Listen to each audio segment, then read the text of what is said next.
Welcome to harekrishnavalley.com.au. Is anyone here for the first time? Wow, okay, many of you. So this place is what we call a spiritual sanctuary. It's a place where you can come and you can feel the atmosphere is a little bit different here. Do you feel like the atmosphere is different? Yeah. You do? Okay, that's good. I live here all the time, so for me it's just, this is my way of life. You're living in a very spiritual environment. So, but it's interesting, whenever people come here, they quite often say they feel like there's a spiritual energy in this place. It is called Shanti Dham. Shanti Dham means a peaceful place. Shanti, you know, if many of you are from India. Is anyone here from India? Yeah, many of you. So, you know that Shanti means peace. And this place we're in now,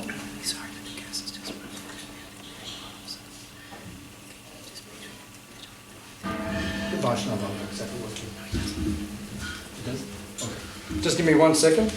We just have a situation in the kitchen I just need to attend to. Just meditate and be very spiritual and happy.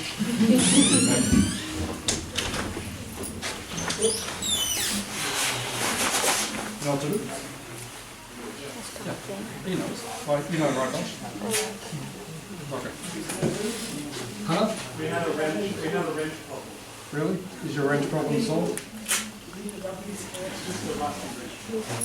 Is it solved? Emergency is averted. They've worked out how to change the gas bottle. So they needed my immediate attention, so I couldn't do it. Okay, so this place is Shanti. Shanti means it is a spiritual place. It is a place of peace. The reason it is peaceful here is because we respect life. You have to respect life on all levels. You know, we respect human life. Right? Human life must be respected. But we have to take it further. If you're an enlightened being, a Buddha, the word Buddha means enlightened, right? Highly intelligent or enlightened. So if you're a Buddha, an enlightened person, you need to respect all life equally. So here at Hare Krishna Valley, we respect all the life. Not just the humans, but also the animals and the plants.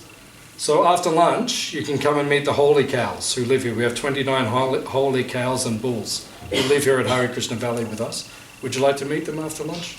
Yeah. Okay, we'll take you after lunch and you can meet the holy cows.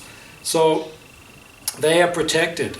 Here we have an ahimsa dairy. Ahimsa means non-violence, no harm, right? It means the cows are born here and they will die here without fear of being slaughtered. There's not many places like that in Australia, right? Not many places like that in the world even, where the animals can live comfortably and confidently that they will not be harmed. Actually, last night my wife told me the next door farm is a beef farm, so they breed the animals just to slaughter. Which is, in our mind, that is insanity. You know, if you're just breeding animals to kill them, I don't understand that. But anyway, people are doing it. So one of the bulls, or one of the cows from next door got into our property. Last night, my wife said, oh, one of the black cows is in our property.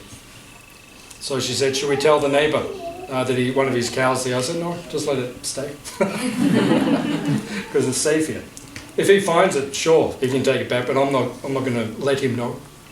Because the animal has refuge.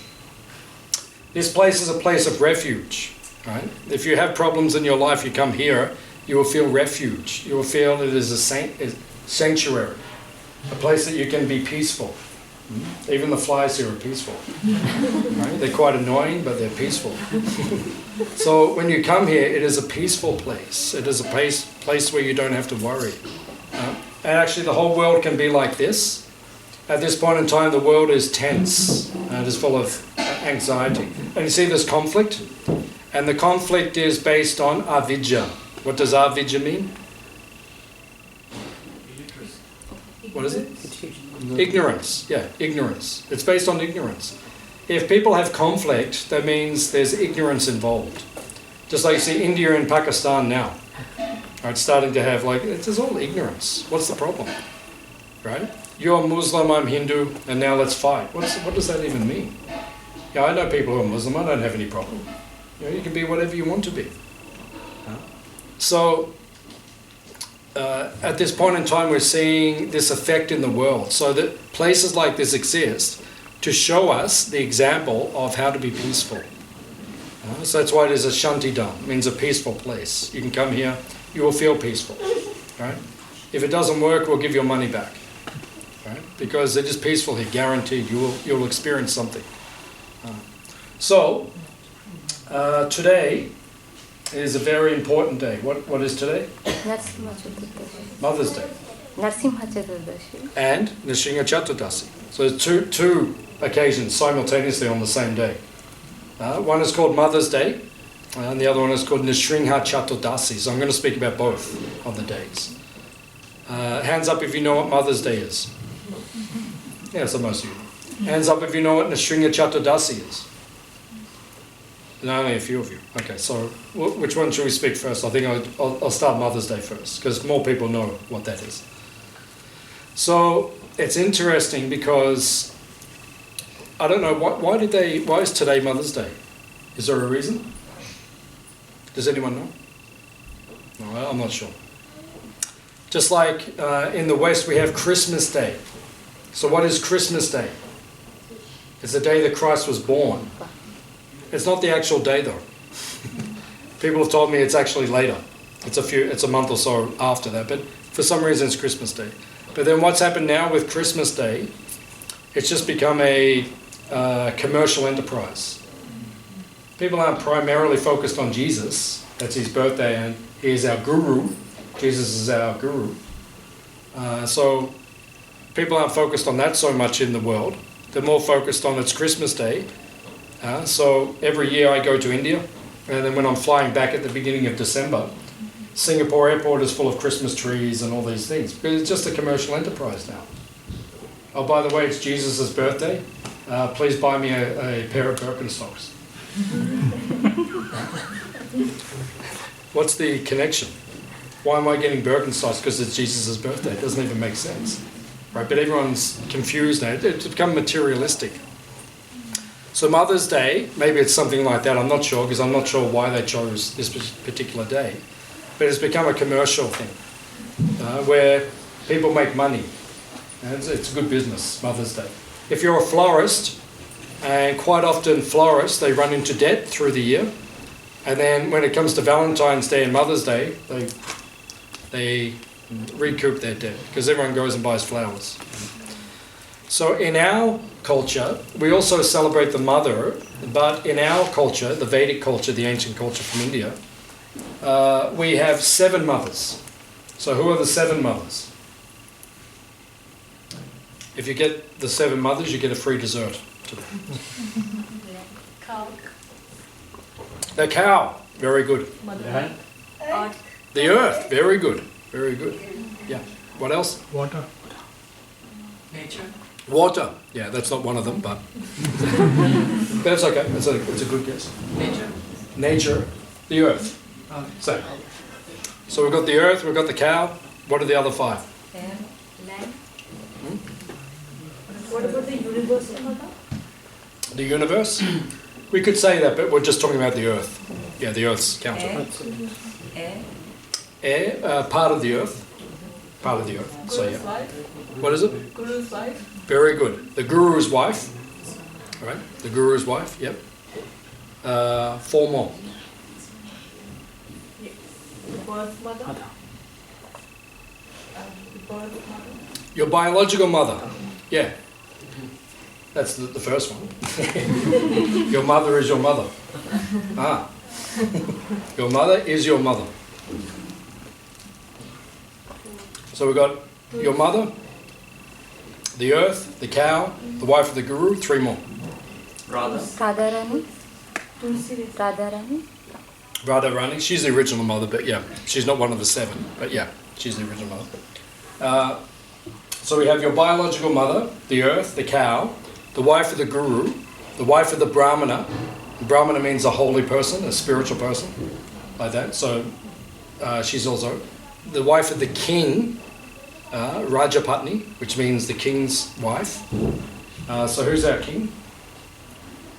Albanese. So what's his wife's name? What's that?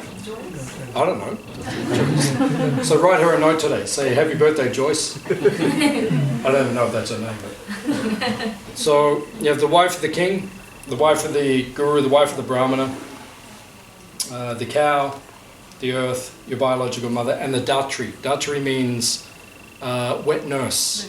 Wet nurse. In previous times, the royal families would have wet nurses. So there'd be ladies in the palace who would also feed the child and bring up, like a nanny, like that, equivalent these days. So like a nanny who brings up the child. Like, so she's also considered one of the 7 mothers. So in our tradition, we don't just honour the biological mother, the birth mother. Like my mother, I spoke to her this morning. I said, Happy Mother's Day, Mum. I said, how are your cows? Like that. She doesn't have cows, but the point I was making is there are more than one mother. And she knows that because I've been a Hare Krishna for 35 years, so she knows that I have more mothers than just one mother, like that. But she's my biological mother, so you have to respect the mother. Why is it important to respect the mother? On many levels it's important. Psychologically it's very important. Because Chandra, the moon, in India we say Chandra, in Australia we say moon. You know what I'm talking about? Yeah. So that orb, that planet controls things in this world. Right? What does it control? Tides. The tide, very good, very good. It controls the tide, right? That's scientific, that's proven. The tide is controlled by the gravity of the moon. Wherever it pulls, the ocean goes. That's how powerful it is. It has a force or an unseen energy which can pull the entire ocean in one direction or another. Right? Does everyone accept that? Yes. Good. Usually I have 1 or 2 people who don't accept, so I just need to check. Just got to make sure everyone's on board. So the moon, we know it controls the water, right? What does it also control? Meditation. The mind, right? Your mind is very much controlled by the moon. If anyone works in mental health, you can sit more, come, because people might want to come and sit. If people work in mental health, like does anyone work in a mental asylum? Or is anyone a nurse? Or like that? You'll know that on the full moon, which is tomorrow is the full moon, we call it Pournima, right? The mental asylums become much more active. And people who in their Jyotish, or their time of birth, when we cast your astrological chart, and we see where the moon is at the time of your birth, people who have a debilitated moon, right? During their life, the mind will be disturbed. Right? There's a direct correlation. So these things are scientific. We can prove these things. And simultaneously, the moon governs mother figures. So your biological mother and any mother figure, any female energy that you receive in your life from like mother-like figures, that comes from the moon. So it is very important. If you want your mind to be peaceful, you also have to have a good relationship with your mother figures, with your mother. I have a good relationship with my mother, right? Sometimes I probably annoy her, or just something would be it, and vice versa. But it's very important that when it comes to the mother and the mother figures, we keep a very nice relationship. Even though sometimes it might be challenging, but you do because it keeps the mind steady. Does it make sense? Does it make sense? So this is our mother. So we have to honor the mother figures, because then you will be peaceful. In the Vedic culture, it says that 5 parts of society must always be protected under all circumstances. Does anyone know the 5 that must be always protected? Under all circumstances. First one is children. Children must always be protected. Yeah? That's like when the ship is going down, who do we put in the ship? Women and children. Yeah. So it's interesting because the children must always be protected. If you want society to be peaceful, if you want the world to be peaceful, right, the children must be protected. Right? That's one reason why the world may not be peaceful now, because children aren't always protected. Second category is women. Women must always be protected. If the women are protected, society becomes peaceful. Women includes the mothers, your mother figures, like that. So, women and children must always be protected in a peaceful society, a flourishing society. Third group is the cows.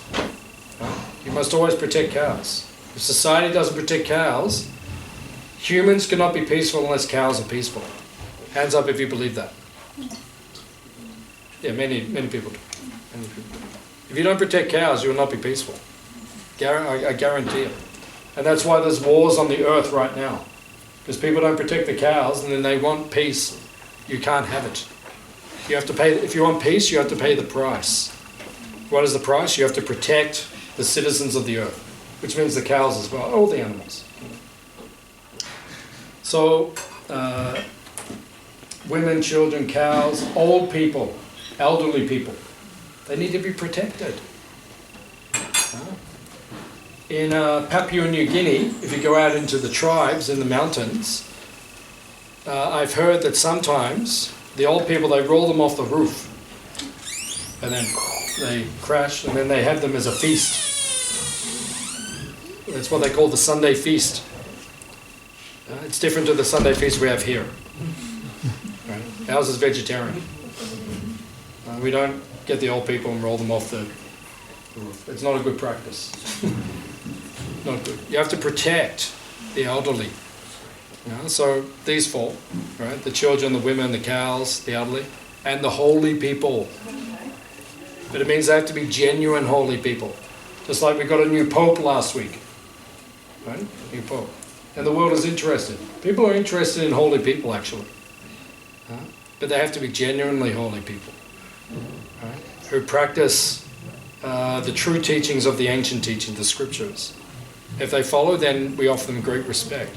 So if those 5 groups are protected and looked after, society will be peaceful.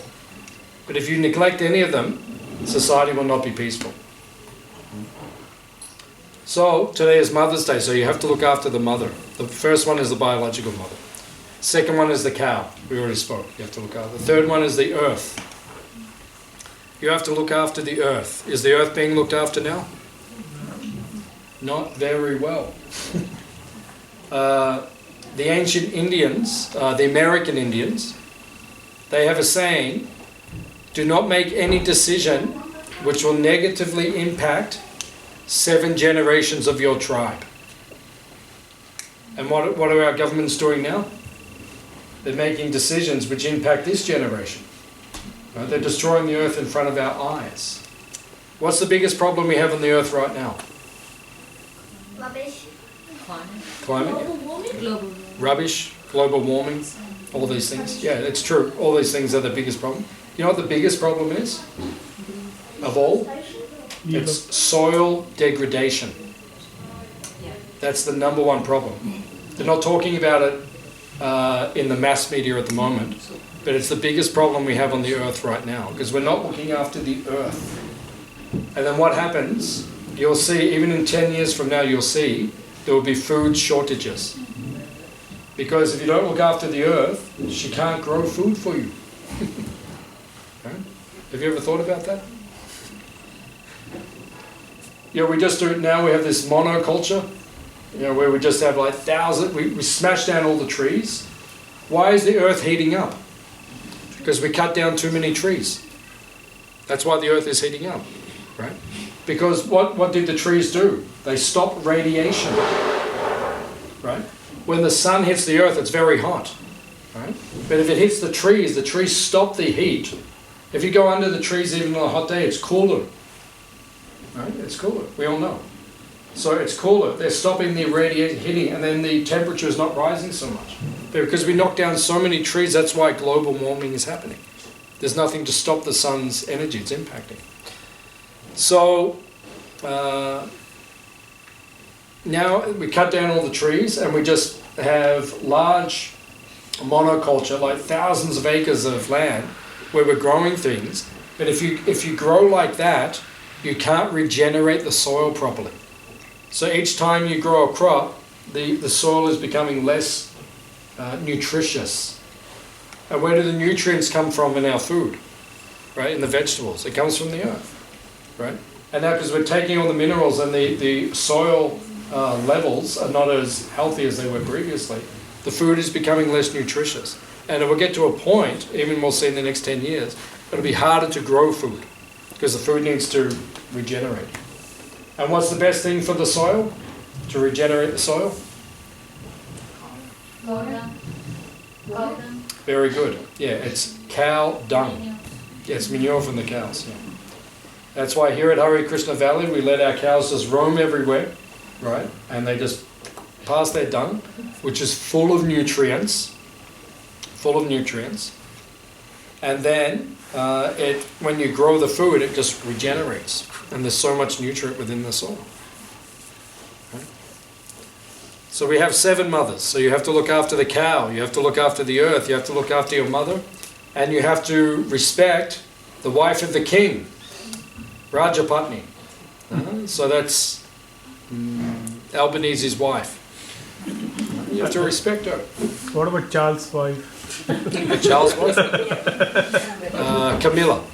Yeah. Camilla. Yeah, well, respect everyone. We should respect everyone. Right? In the past, we had kings. Right? When Meghan and Harry got married a few years back, how many people watched the marriage on television? How many? Oh, no, I'm not saying who did. I'm saying how many. I'm glad that you watched it. How many? 1.5 billion people watched their wedding. What does that show? That people are attracted to monarchy. It's natural. The problem is we don't have benign and qualified kings and queens. That's the problem. It's actually the best system of government. We don't need to have elections. Just put in a good king and a good queen, and they can run everything if they run it properly. The problem is we don't have people who are qualified to do it. So to respect the Rajapatni, that is natural. Right? The wife of the queen or the wife of the king, that's natural. People naturally like to respect. That is there.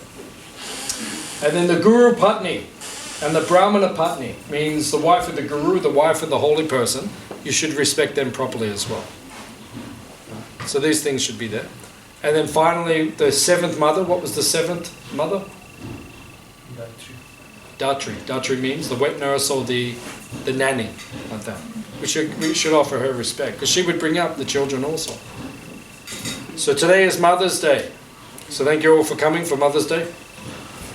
All of our mothers and our fathers and our children, everyone. We're happy everyone came. But today is the day we honour the mother, but we don't honour one mother, we honour 7 mothers. That's something for you to think about. When people come here, we just share our philosophy and our culture, that's all. I'm just sharing the way that we see the world. Why are we sharing the way we see the world? Because our lives are peaceful. And we're sharing this with you because we want you to be peaceful. And if you're peaceful, then you can make other people peaceful. And then we can make the earth peaceful. Actually, we can make the whole earth peaceful right now. We could stop all the wars right now. But people would have to come here. We'd have to get Donald Trump. And who else? Kim Jong-un. Zelensky. And who else? Modi. And who else? Who's Pakistan? Who's in charge? That one? The army of Pakistan. Yeah, the Palestinians and the Israelis. Bring them all here. We can make them all peaceful. We can teach them how to all be peaceful. It's not hard, actually. It's not difficult, actually. When I was in India a couple of years ago, every year I go to India for a retreat. We have like spiritual, we stay in ashrams, and we have retreats in very holy places with our gurus. And a few years ago, before the retreat, we were getting everything ready. We were all helping to get everything ready. And I had friends from Israel and Palestine in the retreat, and they were there together, and everyone was serving and helping each other, and there was no conflict. And I noted that. Why do you have to fight? Someone from Pakistan, why do you have to dislike them? Someone from India, why do you have to dislike them? Or someone from Ukraine, or Russia, or America, or Israel, or Pakistan. Why do we have to dislike people? This is ignorance. So that's what we're teaching here. We're teaching how to respect the mother, but we have many mothers to respect. That's our teachings. So what else is today? What is the other significant part of today? Nrsimha Chaturdasi. Hands up if you know what that is. Only a few people. Okay, so we'll get a little bit deep. We'll go into the Vedic philosophy, the ancient teachings of India. We'll go a little bit deep. Hands up if you're okay with that, going a little bit deep. Oh, you're okay. Okay. Get ready. We'll go a little bit deeper. So today is Nrsimha Chaturdasi. Chaturdasi means 14th day of the moon. Tomorrow is the full moon, so 14 days since the dark moon. Chaturdasi. Nrsimha, Nri means human, Singha means lion. Nrsimha means half man, half lion. So today is a holy appearance day of an incarnation of Krishna, an avatar, called Nrsimha. Hands up if you believe that a person called Buddha, Muhammad, Jesus walked on the earth 1500 to 3000 years ago. That there were actually people called Jesus and Muhammad. Hands up if you believe they were actually here. Okay, almost everyone. Okay, that's good. I just need to get a feel for the audience, that's all. So in our teachings, our philosophy, our tradition, we don't believe that God just sends his sons like Muhammad and Jesus and Buddha, which you all believe were here. They were sent to teach us, to enlighten us. We believe that, but we also believe, we take it a step further, we also believe that God himself comes to earth periodically to teach us.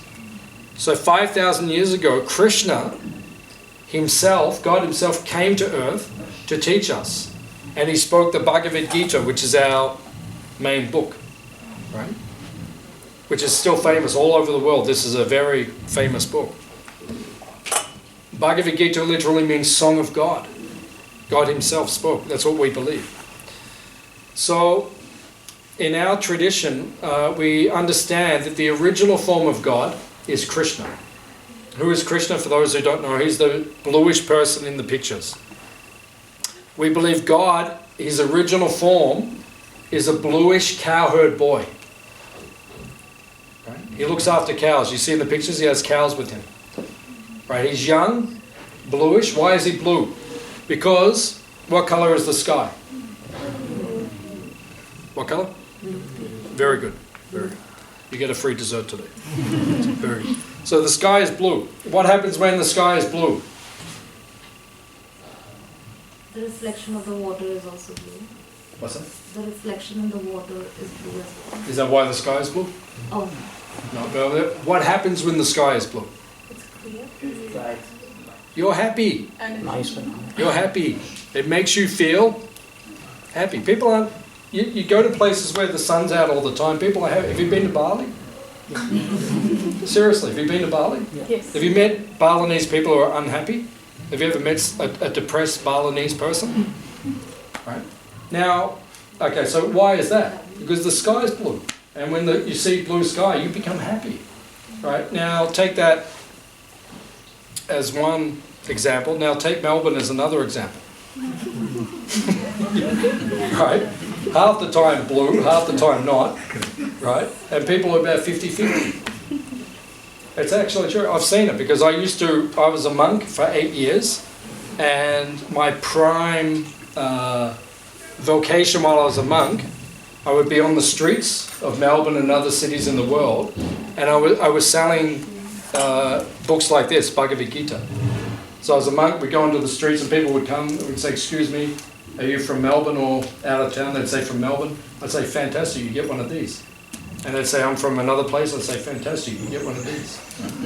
So we would do this, right? And I noticed, because I did this for years, the days the sky was blue, much easier to sell books, right? Serious. The weather affects people's consciousness. Just like most people in Australia, what do they say? You say, "How are you today?" "I'm good." And what's the next thing? Nice weather. "Oh, nice day, isn't it?" Yes, it's a nice day. It's like, not a very deep conversation, but this is what they say. Why is this? Because it affects us.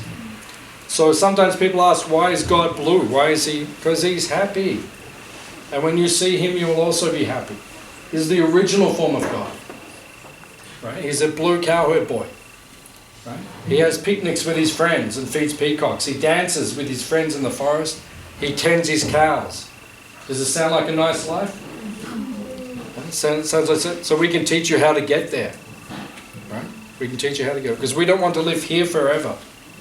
This place we're in now, this material world, where our soul was originally in the spiritual world, but we've fallen into this world and we've got a material body and we're in this world now. This place is called, in Bhagavad Gita, Krishna says, Dukkalayam. Dukkalaya. Just like you have Himalaya. Have you been to Himalaya? Yep. The mountains? Huge mountains. They're huge. I flew past them one time. They're higher than the plane. You go past, they're like a plane. Himalaya. Dukkalaya means place of misery. So this world we're in now, Krishna calls it place of misery. I think everyone knows what I'm talking about. Is it a fair statement? Fair statement? I'm not saying it's always miserable, but I'm saying there's a fair amount there. Is it a fair statement? Collectively. What's it? I said collectively. Yeah. Collectively, yeah. And individually as well. Yeah. It's a madhouse. Only crazy people live here. All the sane people are in the other place. And we can teach you how to get there, but you have to become sane first. Right? If you want to know how to get there, come and speak to me afterwards. I'll give you the formula. How to get there. It's not that hard actually to get to the other place, but you have to become sane first. Right? Because up there they don't let the insane people exist. They say you go down to that place. And when you work it all out, then you can come back and live with us. So the original form of God, according to our ancient teachings, is Krishna. He's a blue cowherd boy. Now he has different incarnations, avatars. This is where it gets a little technical. Because he has different moods. And when he has different moods, he incarnates or expands into different forms. And he plays different roles according to those moods. Does it make sense? Make sense? It's called Avatar, like that. Just like the biggest movie in history is called Avatar. And what colour are the people? And who made the movie? James Cameron. And he's making number 3 and 4 now. And if you want to be on the movie set, everyone has to be vegan, vegetarian. He won't have any meat on the set because he's a vegan himself. Interesting. He got all these ideas from us, the blue people and Avatar and all that. And he's making millions and millions of dollars. But actually the philosophy comes from us. The Avatar people, they respect their Earth or their planet. Is it Pandora? Is that where they live? Yep. Yeah, Pandora. They respect the place. And you see, their philosophy is don't kill life unnecessarily. Like they're very spiritual people. So he got a lot of these ideas from us. So Krishna has these different incarnations. So today is the appearance of Nrsimha. Nrsimha means half man, half lion. And there's a picture of Krishna just on the right, on the altar. There's a picture of Krishna when he comes in the form of half man, half lion. And someone can say, why does God appear as a half man, half lion? Because he's angry. Because anger is an emotion that's in all of us. Why? because it's in him. It's in Krishna. Anger exists. When he's in his original form, he doesn't get angry because he's Krishna, he's just happy. But when he does get angry, he goes, you know, when you get angry, you might look like a lion.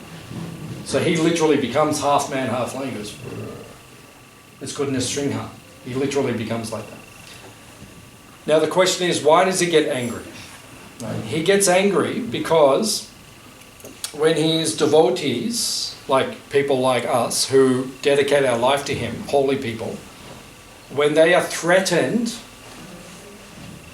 by people who are not acting properly, he gets angry and he turns into this Nrsimha. So we have one prayer that we actually chant in honor of Nrsimha, and today is the appearance of when he appeared in this world many thousands of years ago. Namaste Nrsimhaya Pralada Lada Dayine Hiranyakashipu Vakshaha Shilatanka Nakale. Right, these are the prayers that we sing to this form of God when he's angry.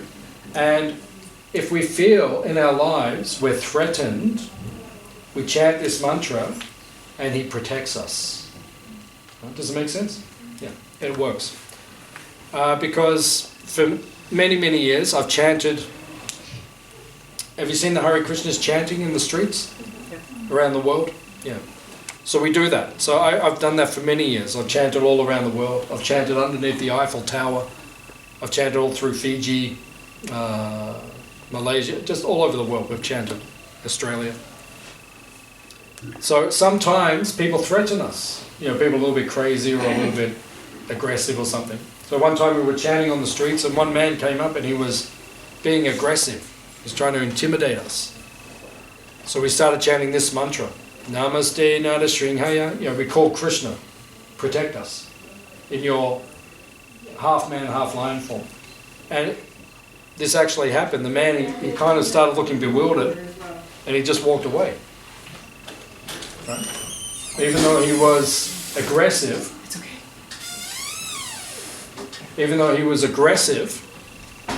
he dissipated. Right? When he felt the presence of this half man, half lion incarnation. So today is his appearance day. So for us it's a very holy day, it's a very special day because we're honoring him. In India, some of you are from India? Yeah. So in India, the Hindu people, they have a pantheistic religion. It's seen like that. In other words, there are many gods. Right? Many gods or many incarnations. I think most people see Hinduism like that. There is Ganesh, right? Ganapati. Right? There is Ram, there is Krishna, there is Nrsimha. Right? Different incarnations, so many. Matsya, Koma, Varaha, so many different incarnations. And people think that it's a pantheistic religion. In other words, they worship many gods. But actually, the religion is monotheistic. Just like Islam and Christianity, they're monotheistic. One supreme being. So in our tradition, actually, it's monotheistic. We believe in one supreme being, but he has different forms. Does that make sense? Yeah. So I'm just trying to make it... Yeah. So today is the day that we worship one particular form, or we offer respect to one particular form. The half man, half lion. And it's very reassuring to have Nrsimhadev in our life. Because if it's like we have this protection. We can connect to God, but in our philosophy is so, I would say, far out, that we can choose which incarnation we want to pray to. You know, if we feel like we need protection, we can go to the Nrsimhadev, please protect us. Chant mantras to him, and then we feel that divine protection is there. So it's a very nice way of life, very nice philosophy that we have here. Yeah. I was just wondering, because Holi comes to the end of February. Yeah. Is there a reason why it's a few months apart? Because Holi celebrates Prahlad being protected. Yeah. Yeah, because that was part of the story. That was part of the story. That was the time that Prahlad they tried to burn him. Yeah. Yeah. So I'll give you a bit of historical. Do you want to hear a little bit more about Nrsimha? Okay. It's a very nice audience. I'm very much enjoying this. There's a nice energy coming from this audience. It says when the person is speaking, the person speaking is like a cow. So I'm like a cow today. And the audience are like the people milking the cow.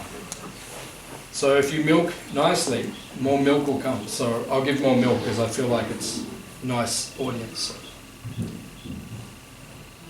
So the story goes that Nrsimhadev appeared at the end of Satya Yuga, at the beginning of Treta Yuga, which was about 1.5 million years ago. Once again, because in our philosophy, we understand the world, this earth, has always been populated and civilized. The modern theory that most of us get taught in the West, and probably I think in India as well, do they teach the philosophy of evolution in school in India? Yep. They teach that? Yeah. Darwinism, yeah. So in Australia we're taught Darwinism or evolution. And even in India we're being told that they teach this as well. This is not the way we see history. We are creationists, but not in the biblical sense. The Bible is very simplistic about creation. Day 1, God created this. Day 2, He created this. Day 6, He did this. Day 7, He was tired, so He had a rest. Although we don't see it like that. But we are creationists that it came from. All of this came from Krishna. So the earth has been populated and civilized for millions of years. And in evolution and in modern society, they teach us that humanity is evolving. We're becoming more evolved. Why are we becoming more evolved? Because we have phones, smartphones. Oh, no, now we're so intelligent. Right? It's amazing, actually. I mean, this thing's like, it's incredible what this can do. Like, I can watch something on the other side of the earth right now in my hand. Like, that's an amazing technology. But because of this and all these developments we've had, people think that the world has become more evolved. But in consciousness, we're actually devolving. Does that make sense? Yeah. We're not going up at the moment, we're going down as a civilization. I mean, there's many of us who are going up in our consciousness. But the masses are just going down. They're becoming, you see people, they're going like if you look at most of humanity, they're like this about.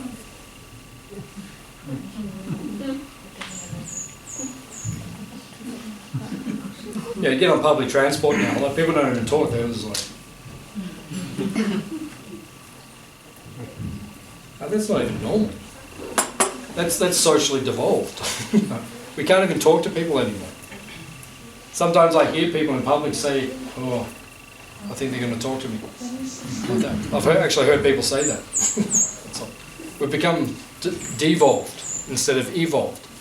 So in our philosophy, in our tradition, the world has been populated for many years. And 1.5 million years ago, at the junction of the two ages, we're in the 4th age now, which is called Kali Yuga. At the end of Satya and the beginning of Treta, then Nrsimhadev appeared. Now, why did he appear? Because there was a king, and his name was Hiranyakashipu. Right? He was a powerful king. How powerful was he? He actually was the king of the earth. Not one country, but he had the whole earth. And he actually had control of other planets as well. So technically he was running the universe. But he wasn't a good king. He was what we call a mad king. He was not, some leaders, they are serving the constituents, so they're looking after everyone. And some leaders are in it for themselves. So this has been there for millions of years. So he was one that was in it for himself.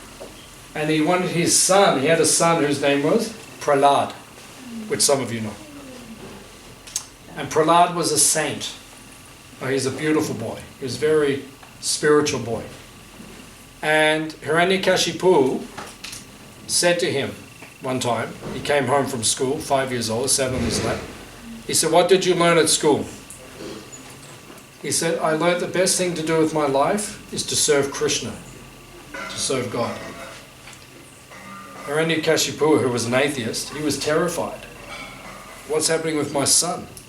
He's becoming a spiritual person, right? And he said to his servants, change him, educate him properly, so he becomes a good materialist, right? A proper atheist. Because atheism and materialism are deeply connected, right? If you don't believe there's something higher than us, if you're atheistic, which is your choice, you can do that, but then you will think this world is all in all, and you become more materialistic. Does it make sense? There's like a correlation. People who are theistic, like ourselves, we believe there's something higher, we become less, we take this world less seriously. We actually become more detached from this world. We don't become so materialistic. Does it make sense? Yeah. So he was very materialistic and his son was not. So it got to a point where he wanted to kill his son. He actually tried to kill his son. That's the story of Holika. He tried to set fire to him. Right? They tried many things. Every time they did something, it didn't work. They lit a huge fire and they actually pushed him into the flames, but when he went into the flames, he felt like it was cool because Krishna, God, was protecting him. So he felt cool. They did many things to him, under elephants also. I won't go through all the stories, because some of you are here for the first time and I want you to leave with a good impression. If I told you all the things he tried to kill him, it was like...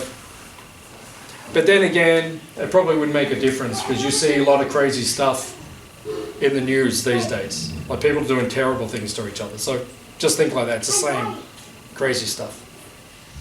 So he was trying to kill his son, and he couldn't kill him. He wasn't doing it personally, but he was telling his servants, kill him, kill him. They threw him off a cliff. When he landed on the rocks, it felt like cotton wool. And he got up and walked away, and they were like, "Oh, we can't kill him." So finally they came back, and they said, "We can't kill him." And Hiranyakashipu became angry. He said, "Why won't you die?" He said, "Because Krishna is protecting me, God's protecting me." He said, "Where is he? Where's this Krishna, this person you speak of?" He said, "He's everywhere." And he was standing next to a big pillar in his palace. He said, "Is he in the pillar?" He said, "Of course." So he went, smashed the pillar with his fist. And when he hit the pillar, a roar of a lion came out of the pillar.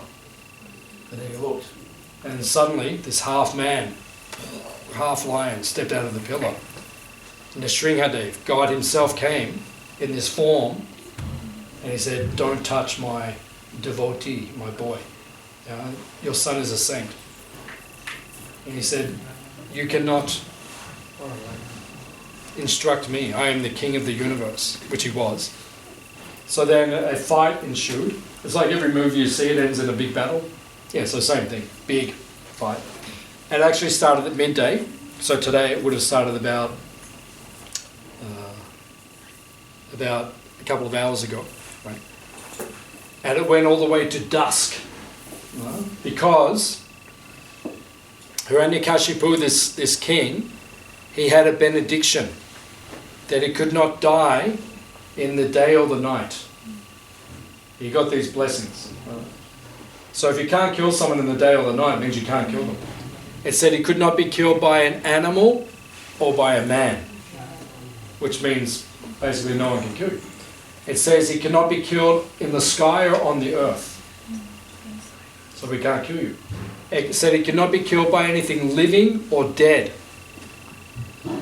So we can't kill you. It said he could not be killed outside or inside.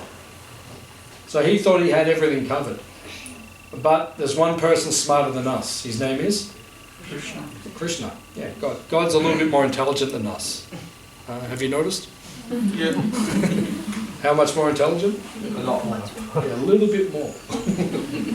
You're pretty smart, right? You can make Teslas, but this guy is like, he's much smarter than all of us, right?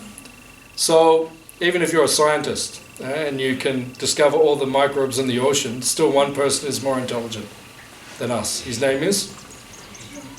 Krishna. He's intelligent. Yeah. So he appeared half man, half lion. So he wasn't an animal and he wasn't a man. Uh-oh. Now we're in trouble. Because he's not a man, he's not an animal. He appeared at dusk. So it wasn't the night, it wasn't the day. He picked him up. So he wasn't in the sky or on the earth. He took him to the doorway of the palace. So he wasn't inside or outside. And his fingernails, which are, they're living but they're also dead. Does it make sense? The fingernails are alive because they're growing, but there's no feeling. I mean there is, but there's not. Does it make sense?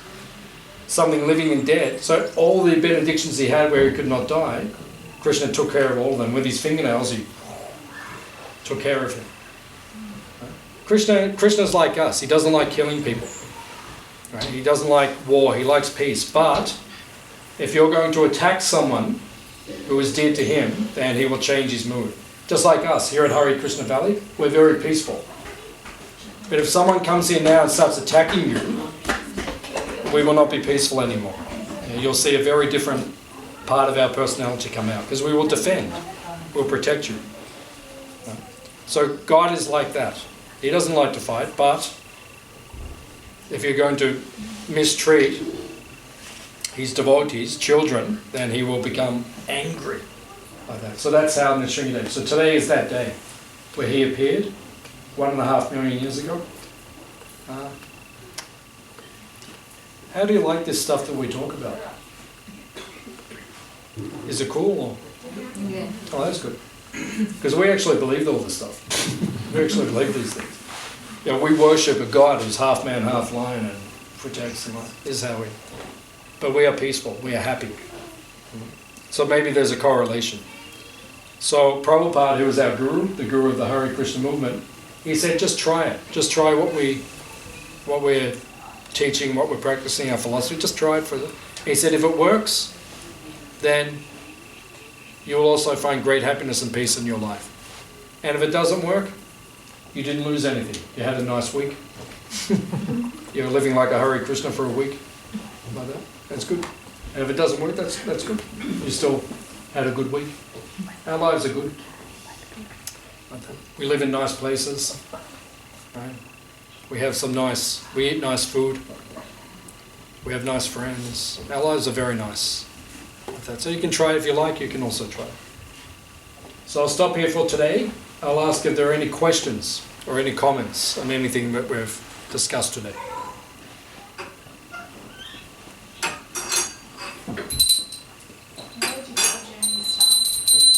Where did your journey start? Where? In Melbourne. Yeah, I was born in Melbourne and I grew up in Melbourne. And I was a happy child. I had a happy childhood. I had a good life. I grew up in Eltham, which is in northeast of Melbourne. Nice place. Nice things. But then when I was 15 years old, one of my brothers, he died suddenly, just in an accident. So he was just taken, very sudden. And then I had like somewhat of a spiritual awakening at that time. And it was like something from what I believe was a past life just awoke within me, and I thought nothing happens by chance. And then I started looking into different philosophies to understand the meaning of life. And I went to church, but then I found that the priest could not answer my questions. And I asked him, I said, what about reincarnation? Because for me that's just obvious. It's like, I think, hands up, you believe in reincarnation? Yeah, nearly everyone. So for me it's just like the most obvious thing that happens. And the priest said, oh, that's not true. And I'm like, man, come on. And then he said about, they were talking about the devil and a place called hell. And I said to him, God's not going to put you in a place. It's like one of your kids is naughty, right? Imagine like one of your kids, you say, go to your room forever, and we're not going to feed you. And like, who does that? Like, even people don't do that. So why is God going to like, oh, you don't believe in Jesus, we're going to send you to hell forever? It doesn't even make sense. So I was saying that to him. I said, there's no devil, there's no hell. He said, oh, that's not what the Bible says. I said, come on, you've got to give me more than this. So then I went to the Eastern philosophies. So I read Buddhism, Baha'i, different things. And then when I read the Bhagavad Gita, that's when it really clicked. It was like all the answers were there. I was like, what about this or that? Or what about this? Or, and I'm like, okay. And then I got to the point where I was convinced that I just wanted to give my life fully to a spiritual way of life and ultimately to Krishna, to God. So I became a monk for 8 years. I lived as a brahmachari or a monk for 8 years in the ashram in Melbourne. And then I got married, and then I ran the ashram in Adelaide for a few years, and then I came back to Melbourne and I teach philosophy, which I still do in Melbourne, a couple of nights a week. And then about 18 years ago they asked me to come here because we own this property, and this building we're in now was a Hare Krishna primary school. So we had a school here for a number of years. And then that closed, and then this property was sitting here, like 200 acres. It's quite a nice property. And there wasn't really anything happening here. So they said, why don't you come here and run retreats? So that's what I do now. I live here. And with my friend Mani Griba, he's away this week, but he's normally here. So we look after 29 cows and bulls, and we grow organic vegetables, and we run retreats, and we have open days like this. So that's my journey. Pretty good. It's a pretty good life. Any other questions, comments? I just want to comment on the Narasimha story. I think what strikes me is, though the story of Narasimha has a bit of that sort of violence towards the end, what really stands out is the fact that Prahlad is a 5-year-old boy, and he's so sure that God is there everywhere, and the fact that when God, sort of responds to his prayer is very beautiful. So he responds to his faith in that way, like straight away. So that's really very beautiful. Yeah, that's the essence of the story. What's important for people from India, for all of us, but especially for people from India, because you're born there, you have to work out who is God. Because quite often for Indian people, they're very confused because there's so many forms. Shiva, Ganesh, Durga, Krishna, Ram, so many, Nrsimha. And then what happens in India, philosophically, everything becomes khichdi. Khichdi means a one-pot meal. I love khichdi. I love it. I love eating it. Khichdi means you put in the rice, you put in the dal, you put in the vegetables, the spice, the ghee, everything. One pot, done. That's khichdi.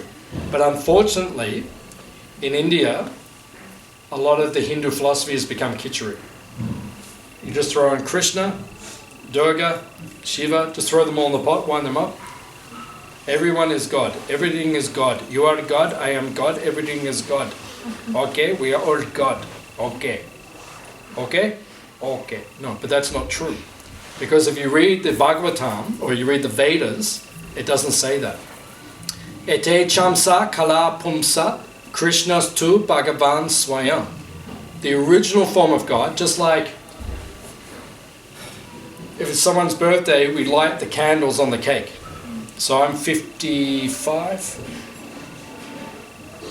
I think. 55? What year is it? 25. Yeah, I'm 55. I'll be 56 this year, right? So say you put 55 candles, 56, like.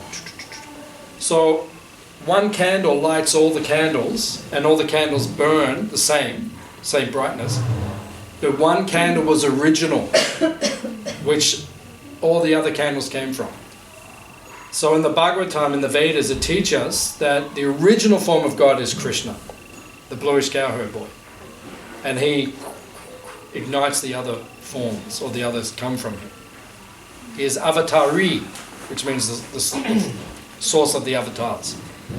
So you have to understand these things properly, because unfortunately in India, the Western world is distracted by karma.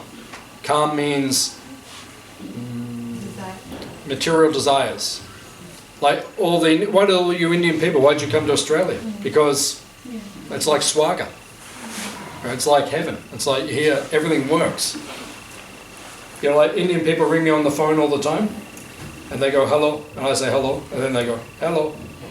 Because in India the phone doesn't work, right? So everyone says hello 5 times. Hello, hello, hello. Well, you're talking to someone from India, and then halfway through the conversation they go, hello. Because the phone doesn't work sometimes. I don't think that would happen now, but in the past, right? So why do Indian people come to Australia? But what is the defect of the Western civilization? It's all based on sense gratification, right? Everyone just wants to enjoy. But then you forget Krishna, you forget your spirituality, you forget higher things, and you become distracted just by material pleasure. That's the danger of the Western side. And what's the danger of, in India, what's the danger of your spirituality? Jnana, or improper philosophical understanding. Everyone in India becomes confused, right? Oh, Krishna is God, but so is Mahesh, and so is Brahma, and so is, Vishnu, and like, they're not clear, everything's kitchery, right? So we have to be careful that we have the proper understanding, or the correct understanding. Then our lives become perfect. Otherwise, we miss the goal of life.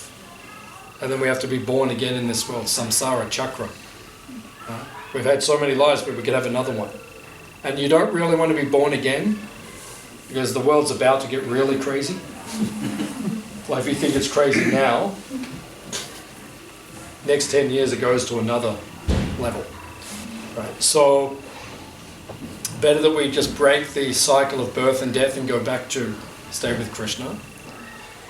And then we don't have to worry about being born. So you have to, philosophically, you have to get things correct.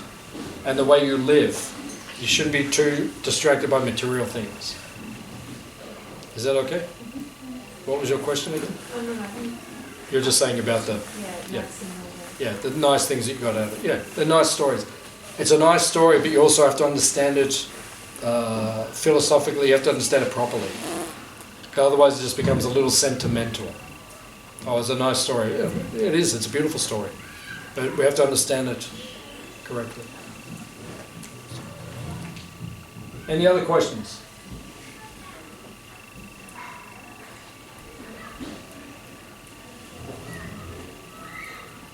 We have a few more minutes, so there's something you'd like to ask. You can ask about anything.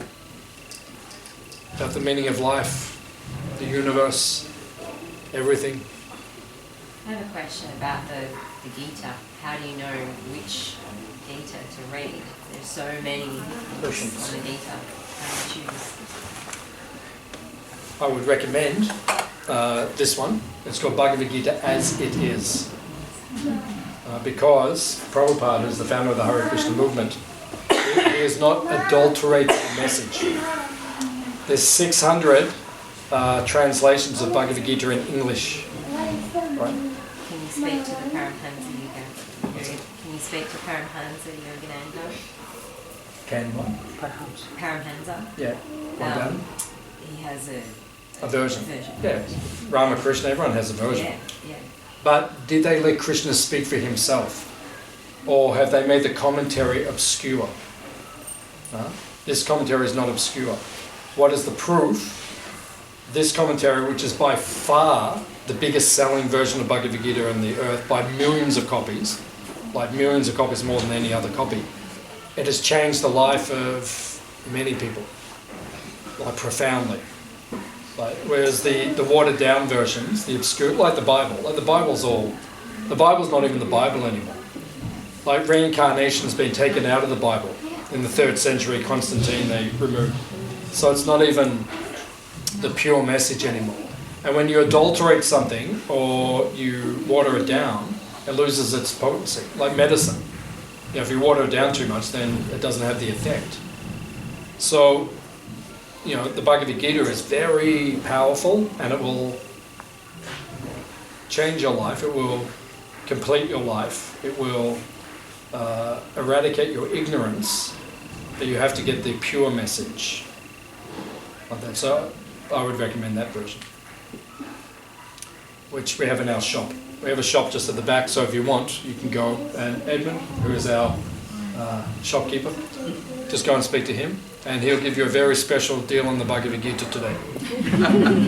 Very special. I think it's $30, and today it's $30. But the book is special. That's the point. Yeah, you can't. Inside the book. Yeah, what's inside the book? You can't put a price on these things. You can't put a price on these things.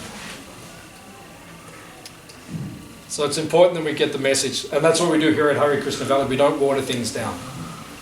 Right? This is not watered down philosophy. We just give it as it is. Right? If people want to accept or not, that's up to them. We don't mind. But we're not going to water things down either. It's important. Okay, is anyone hungry? Okay, 3 people.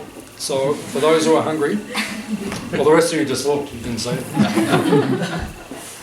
So if you go out, turn right, we'll serve the meal. We might need a little bit of help serving, so if anyone wants to jump in and help serve out. If you gave a donation for the feast today, thank you very much. If you haven't given your donation, just come and see me, and then we can, because it costs us a lot to put on this meal. So just go out, turn right, you can have lunch, and then after lunch, we'll go over to the Goshala, which is on the other side, and you can meet the sacred cows. They're waiting to meet you. They're very enthusiastic. They're very spoilt, and they're very happy. So if you'd like to come and meet them, you can. And if you'd like to give a donation for the cows, come and see me. Many people like to sponsor our cows. We have a sponsorship program.